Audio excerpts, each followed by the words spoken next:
किसी भी देश की डेमोक्रेसी को मजबूत करने के लिए उस देश की प्रेस यानी मीडिया का मजबूत होना बहुत ज़रूरी होता है। डेमोक्रेसी के 4 पिलर्स में से सबसे मुख्य रोल मीडिया का होता है।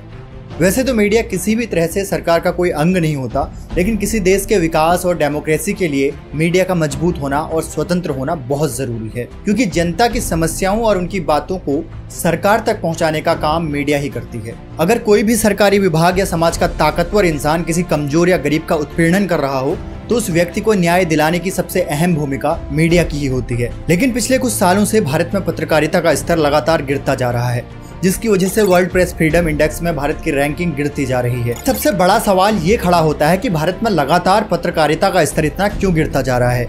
आज की इस वीडियो में हम इसी सवाल का जवाब तलाशने की कोशिश करेंगे। ये सचिन और सीमा की लव स्टोरी तो आप सभी को पता ही होगी, और इन मिथिलेश आंटी को भी आप सभी जानते ही होंगे, क्योंकि भारत की मीडिया ने इस खबर को इतनी बार दिखाया है कि अब भारत का बच्चा बच्चा इनको जानता है। लेकिन मीडिया ने इस खबर को एक लव स्टोरी की तरह कवर किया, जबकि इस खबर का सबसे जरूरी सवाल ये था कि कोई बाहरी देश का इंसान भारत में इतनी आसानी से प्रवेश कैसे कर सकता है। मीडिया ने टीआरपी के लालच में देश की सुरक्षा जैसे अहम सवाल को पीछे छोड़ दिया। अगर मैं आपसे ये सवाल पूछूं कि इस खबर से आपके जीवन में क्या बदलाव आया या आपके जीवन में इसका क्या असर पड़ा, तो आप सभी का जवाब होगा नहीं। क्या इस खबर को दिखाकर न्यूज चैनल्स का कुछ फायदा हुआ? तो इसका जवाब है हाँ। चैनल को भर भर के टीआरपी आई, जिसकी मदद से इन चैनलों को लाखों करोड़ों के विज्ञापन मिले और इनकी मोटी कमाई भी हुई। लेकिन देश और आम जनता को इस खबर से कोई फायदा नहीं पहुंचा।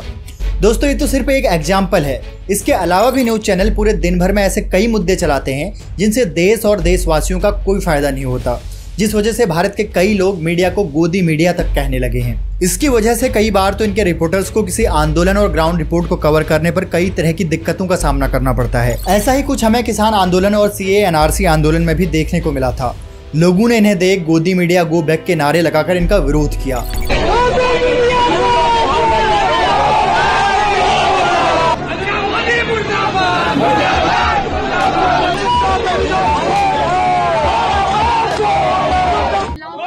चिल्लाएंगे मैडम, आप भी चिल्ला चिल्ला कर बोलते हो, आप भी चिल्ला चिल्ला कर पूरे देश में साबित करना चाहते हो कि ये लोग नकली हैं। आप नकली बोलते हो इनको देशद्रोही बोलते हो। आपका जी न्यूज मैडम, जी न्यूज, आपका जी न्यूज। और कई बार तो इनका इतना विरोध होता है कि इनके पत्रकारों को वापस भी जाना पड़ता है। अगर आप इन चैनल्स की प्राइम टाइम डिबेट को देखेंगे तो आप पाएंगे कि अधिकतर न्यूज चैनल पाकिस्तान या हिंदू मुस्लिम जैसे मुद्दे पर ही 4 लोगों को बिठाकर डिबेट करा रहे होते हैं, जिससे ना देश को कोई फायदा होता है ना आपको। लेकिन इनको आप पर इतना भरोसा है कि ये एक ही इंसान को अलग अलग डेजिग्नेशन देकर रोज डिबेट में बिठा लेते हैं। ऐसा करने से इन चैनलों को भर भर के टीआरपी आती है, जिस वजह से इन चैनलों के स्टार पत्रकारों ने ग्राउंड रिपोर्ट कवर करना ही बंद कर दिया, क्योंकि ऐसा करने के लिए इनको ग्राउंड पर जाना होगा और ज्यादा मेहनत करनी होगी, जबकि डिबेट में इन एंकर्स को केवल 4 लोगों को बिठाना है और उनको आपस में लड़ाना है। कई लोगों का मानना है कि भारत के मीडिया का स्तर साल 2015 के बाद से गिरना शुरू हुआ है, लेकिन ऐसा नहीं है। भारत में मीडिया का स्तर साल 2010 से ही गिरना शुरू हो गया था। अगर आप किसी चैनल के यूट्यूब चैनल पर जाकर देखेंगे तो आपको भूत प्रेत और अंधविश्वास से जुड़े कई एपिसोड मिल जाएंगे, और ये एपिसोड साल 2010 से ही मौजूद हैं।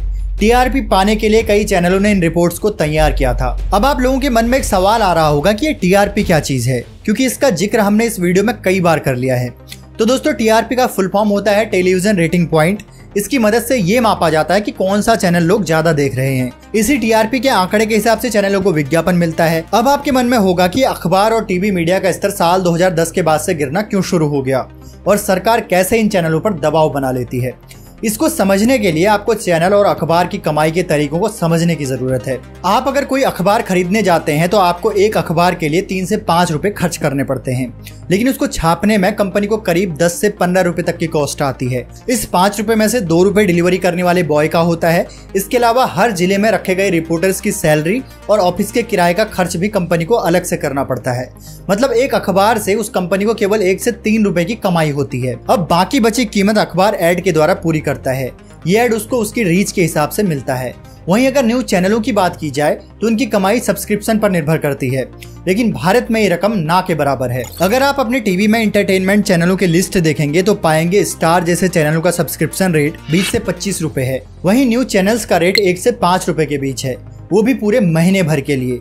जबकि विदेशों के न्यूज चैनल केवल सब्सक्रिप्शन से ही अपने खर्चे का 75% पैसा वसूल कर लेते हैं। लेकिन भारत में ये पॉसिबल नहीं है। एक चैनल को चलाने में करीब 100 करोड़ रुपए का खर्चा आता है। ऐसे में चैनल की पूरी कमाई ऐड के ऊपर निर्भर करती है, जो टीआरपी के आंकड़े के हिसाब से चैनल को मिलता है। अगर आपका चैनल टीआरपी में नंबर 1 है तो आपके पास सबसे ज्यादा ऐड आएंगे। इसी का फायदा उठाकर सरकार इन न्यूज चैनलों पर दबाव बनाने की कोशिश करती है। अब समझते हैं कि सरकार कैसे इन न्यूज चैनलों पर दबाव बनाती है। तो आपके लिए सबसे पहले ये जानना बहुत जरूरी है कि सरकार सबसे ज्यादा पैसा किसी स्कीम के विज्ञापन पर ही खर्च करती है, जिसमें से ज्यादातर विज्ञापन इन न्यूज चैनल्स पर ही चलते हैं। ये विज्ञापन सिर्फ केंद्र सरकार ही नहीं बल्कि अलग अलग राज्यों की सरकार भी इन चैनलों को देती है, जिसकी मदद से ये चैनल करोड़ों रुपए की कमाई करते हैं। इसका एक उदाहरण दिल्ली की आम आदमी पार्टी की सरकार से समझ सकते हैं। एनडीए की तैयारी कर रहे छात्रों के लिए सरकार ने एक स्कूल की शुरुआत की। इस स्कूल को शुरू करने में सरकार ने 68 लाख रुपए खर्च किए, जबकि इसके विज्ञापन में दिल्ली सरकार ने 22 करोड़ से ज्यादा का खर्च किया।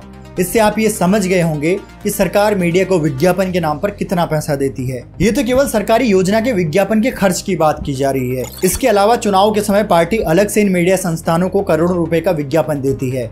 यहाँ तक कि चुनाव के समय चैनल पर पार्टी के झंडे, सिंबल और कवरेज दिखाने के लिए भी पार्टी इनको पैसा देती है। एक रिपोर्ट के अकॉर्डिंग पिछले 9 सालों में सरकार लगभग 16 अरब से ज्यादा के विज्ञापन 30 अलग अलग मीडिया संस्थानों को दे चुकी है। अब आपको साफ तौर पर ये समझ आ रहा होगा कि सरकार मीडिया संस्थानों के लिए ग्राहक है। तो क्या कोई बिजनेसमैन अपने ग्राहक से दुश्मनी ले सकता है? कभी नहीं। दोस्तों, सरकार मीडिया पर इसलिए अपना कंट्रोल रखना चाहती है क्योंकि किसी भी देश में देशवासियों को देश से जुड़ी कोई भी जानकारी मीडिया से ही प्राप्त होती है। इसी जानकारी के आधार पर आम जनता ये डिसाइड करती है कि वोट किसे देना है। इसलिए महात्मा गांधी ने कहा था कि अगर किसी देश में क्रांति लानी है तो वहां के लोगों के हाथ में तलवार नहीं बल्कि कलम दो। दोस्तों, अगर आप ये जानना चाहते हो कि कैसे चंद उद्योगपतियों ने भारत के मीडिया पर कब्जा किया हुआ है तो हमें कमेंट बॉक्स पर जरूर बताएं। वीडियो अच्छा लगा हो तो इसे लाइक और शेयर जरूर करें। ऐसे ही मजेदार टॉपिक्स पर वीडियो देखने के लिए चैनल को सब्सक्राइब कर हमारे परिवार का हिस्सा बने। नमस्कार।